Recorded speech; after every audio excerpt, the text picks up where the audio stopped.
Slowly, delicately, he removes the paper, revealing beautiful colors. I live, eat, sleep art. Maurice Orr is an artist from Northern Ireland who works mainly with oil paintings. He paints landscapes of his homeland. He picked up a paintbrush at the age of 8 and hasn't looked back since. My father said, "You'll never make a living at it," and he's right, but I'm having fun. He's visiting Victoria, learning about printmaking at Ground Zero in Chinatown. Not only is he learning different art forms, but also culture.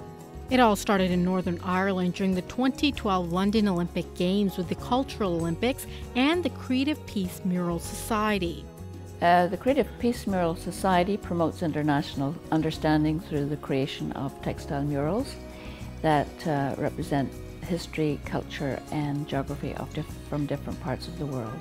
They have made 11, 2 from Canada. One represented Victoria and one represented the Coast Salish culture. Most recently, we made one for the Cultural Olympics in 2012, and that mural was called Hands Around the World. The murals are large, the outside made of handprints, and the inner part represents the earth, sea, and sky of the region.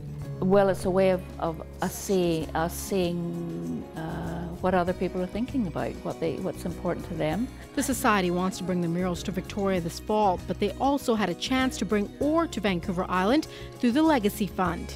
Orr had been commissioned by the Olympic Committee to create these pieces of art, which are targeted for people with visual impairments. He uses fish skin leather to create the bumps so that people can feel his art. Fish skins, cured, tanned. As soon as I saw it, the skins lying over benches, I could see landscapes immediately in the shapes that the skins were forming. He was introduced to this through a trip to Iceland a few years back. I always thought as artists that we don't encourage people to touch and explore. How arrogant is that of us, that we don't allow people to read as they read by touch? And now he wants to learn how to press fish skin leather into printmaking, which brings us back to Ground Zero printmakers.